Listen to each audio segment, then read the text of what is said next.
So my name is Christopher Aragon. I'm from Lake Elsinore. I'm 51 years old and just recently retired from the Marine Corps on May 1st. Early on in my enlistment, I have always been what we considered a supply Marine. So I was in charge of making sure that anything that our Marines needed, we got it.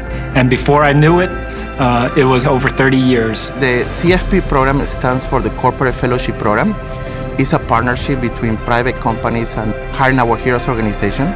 We do this by providing this community with an opportunity to perform a learning fellowship with Walmart.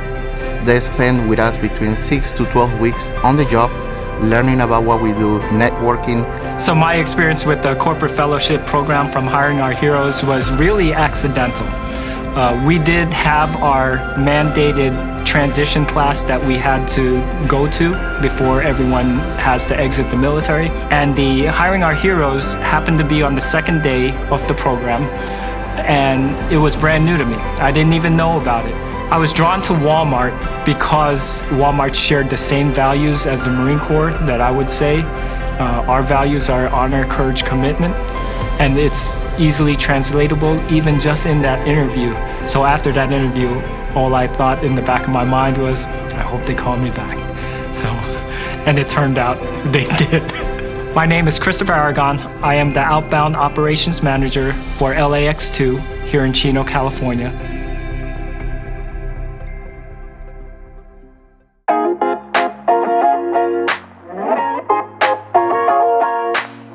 Hey everyone, I want to first say thanks for taking some time with us today to honor Veterans Day. You know, this is a really special day to talk about all those who have served and do the things that they do so that we get to do all of the things that we're able to participate in. And I'm joined today by Chris Aragon. And Chris and I got to interact a bit over video, probably maybe 6-7 months ago. And when that video ended, I remember leaning over to somebody saying, you know, that's the kind of person you want to be when you grow up. And I didn't tell you that before we did this, but that was my reaction. And I think you're going to see why in just a second. Now you heard in the video, obviously, what Chris has been working on and doing, but I want to start with your military career. 30 years in the Marine Corps, and you were stationed at one point in Camp Lejeune, which I was the store manager of just up the street on Western Boulevard, and finished your career in the Pentagon. So talk to us about first what you did in the Marine Corps. Thanks for serving, by the way. Well, absolutely an honor and pleasure, sir. 30 years, I mean, it seems like a long time, but it goes in a flash. You know, being enlisted in '92, I started as a supply Marine, went all over the world. Would have never thought of the places I've been to, people that I've interacted with.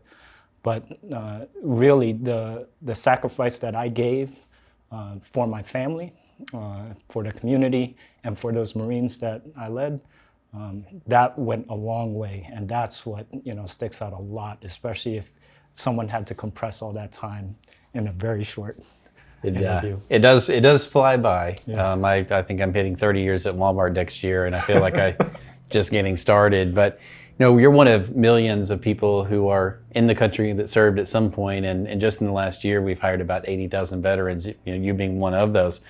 As I said, I managed a store in Jacksonville, North Carolina. I was there for 9/11, and my wife had actually worked in the Fayetteville, North Carolina store the year prior, and it was the first time we'd really been around, you know, large concentrations of people who were in the armed services. And what I remember about Jacksonville is just this overwhelming sense of serving, people executing really well when it came to operations. And what I thought was a bad day, they were like, oh, don't worry, John, we got this. And I think I got to appreciate that a bit as I learned more about the experiences and history that you have in the Marine Corps. So, you know, first, when you were in Jacksonville, I just got to go back to that for a second. Mm-hmm. You know, what do you remember about the town? Was that your first assignment? That was my first assignment.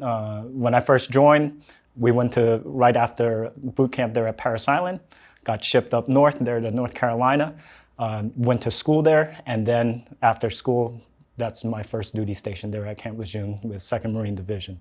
So what I do remember, it was a very small town, wasn't built up as much, but you, as you know, you well know, you can sense that military community. There's just that sense of pride, patriotism that goes a lot more when you are surrounded by thousands and thousands of military service members.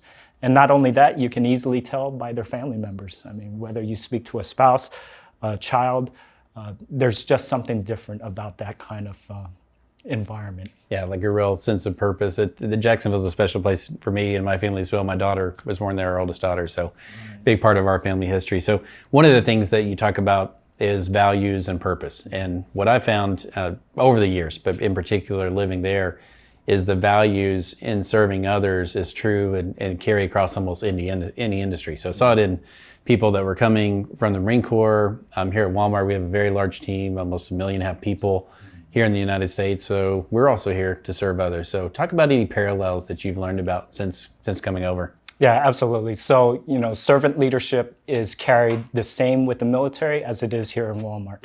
In the Marine Corps, the core values are honor, courage, and commitment. Same thing as equivalent to Walmart. I recognize it by the acronym RISE, respect, integrity, excellence, and service. And they both equal the same thing. And it's always making sure that you're taking care of your people that you serve first. In this case, it's both our customers and our associates.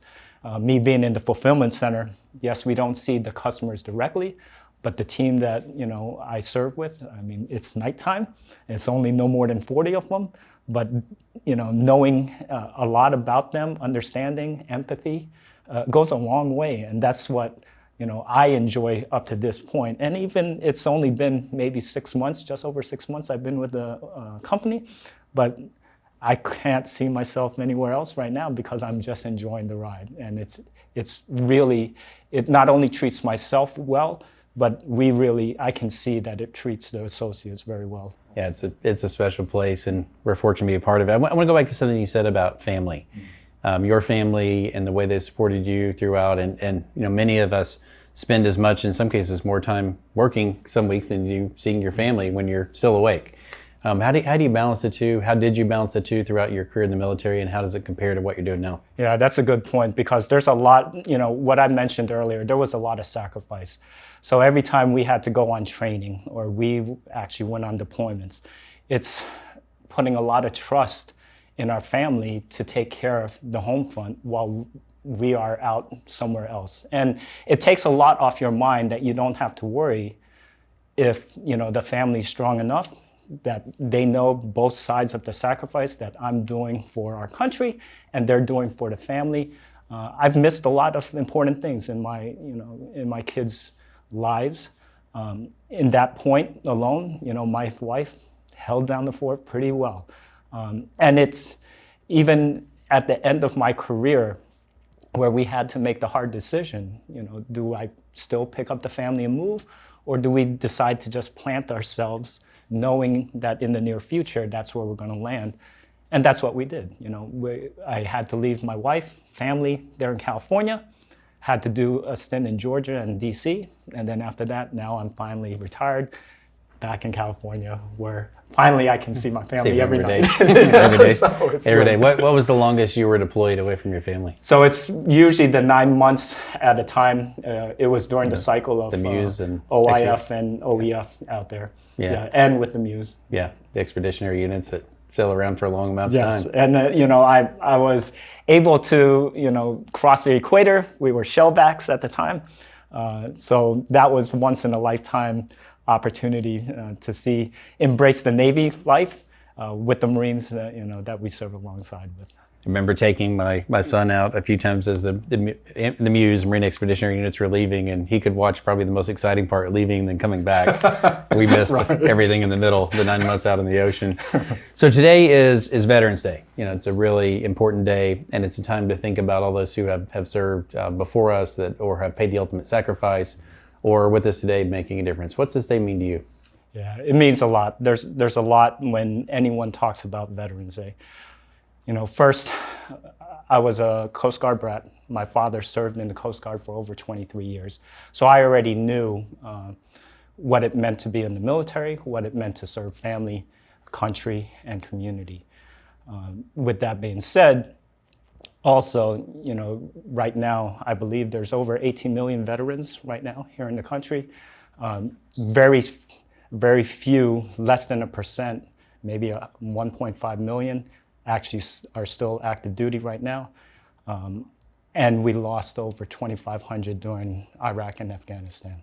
So when I was a casualty officer there in Chicago, we saw during the 2003-2005 surge a lot of casualties at that time. And that sticks with me a lot, making sure that we never forget those that weren't able to still be around today. So it's important that no matter what, whether we're still in the military or now, just like in my case, I'm on the corporate side, on the private sector, but we still serve and we still do our best to live our lives the best that we can in absence of those that are no longer here. Yeah, continue to make them proud of who you are. Absolutely. Yeah. Well, we are certainly appreciative of what you're doing. And if there was anything that you would request, like for us to do differently for other veterans who are joining or thinking of joining Walmart, what would that be? So, in the post-COVID now, what we lost a little bit, even though we gained a lot in technology, is a lot of the personal interaction. And hopefully now that starts getting ramped back up again, making sure that if there is the capacity to do so, be at those job fairs, make that human connection. Because it does make a difference. Yes, we can interact a lot during technology, during screens, but it's very different when you get to shake someone's hand. And you actually get to ask a question you really want to in front of someone else. I think that will go a long way when it comes to Walmart. And not only for veterans, but absolutely, we have our military spouses also. And they bring a lot to the table too. So it's not only just celebrating just veterans, but it's celebrating the entire family. And I think that's very important, and Walmart has a big opportunity to gain from that. It's such an important point with the way our footprint is around the country. We're local and close to 5,000 communities, so it is a great place for people to come together. As I said at the beginning, after that video with you, I said to someone, that's the type of person you want to be when you grow up. I think everyone can now see why, just the way you're committed, the values, the principles, integrity that you display. Chris, I'm just so proud that you joined the team and took the time to come see us. And thanks to everyone for taking the time to listen to our story, to listen to Chris's story, and what a difference he's made for the country. And thanks again for recognizing Veterans Day. Thanks for coming, Chris. Appreciate it, sir. Thank you.